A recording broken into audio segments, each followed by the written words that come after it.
आयुर्वेद का सारा ज्ञान ये बहुत कुछ अथर्ववेद के अंदर समाहित है। चरक संहिता में, सुश्रुत संहिता में जो ज्ञान था उसको ये सब जानकारियाँ जो अंतर्राष्ट्रीय रिकॉग्नाइज्ड डाटाज हैं या लिटरेचर है उसमें सब विद्यमान है।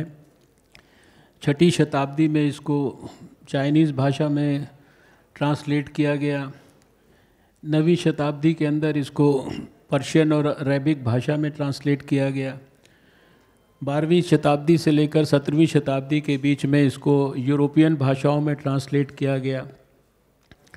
भारत का निश्चित रूप से ये दुर्भाग्य रहा कि ब्रिटिश रूल में जो हमारा अपना traditional Indian system of medicine था, जिसको सारे दुनिया के अंदर बड़े पैमाने पर रिकॉग्निशन होना चाहिए था और जिसका भारत में प्रचार और प्रसार होना चाहिए था, उसको उस प्रकार का प्रोत्साहन नहीं दिया गया और उसको उस प्रकार का प्रोत्साहन देने के लिए भारत को स्वतंत्रता प्राप्ति का इंतज़ार करना पड़ा।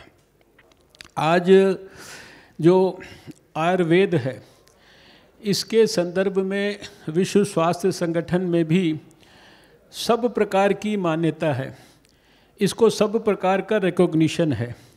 और अगर मैं दुनिया के देशों की गिनती करना शुरू करूं तो प्रमुख देश जो मुझे कम से कम ध्यान में आते हैं, Australia, New Zealand, Colombia, Cuba, Mauritius, इसी तरीके से हमारे पड़ोस में जो देश हैं, बांग्लादेश है, नेपाल है, श्रीलंका है, चाइना है, ऐसे बहुत सारे जो दुनिया के अंदर देश, हंगरी है, इन्होंने तो जो आयुर्वेद है, भारत का ये ट्रेडिशनल सिस्टम है, इसको अपने रेगुलर सिस्टम ऑफ मेडिसिन के रूप में इसको स्थापित किया है। इसको उन्होंने रिकॉग्निशन दिया है।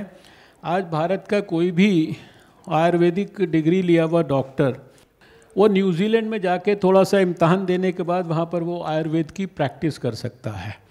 यानी ये अंतर्राष्ट्रीय स्तर पर इस आयुर्वेद का आज रिकॉग्निशन है।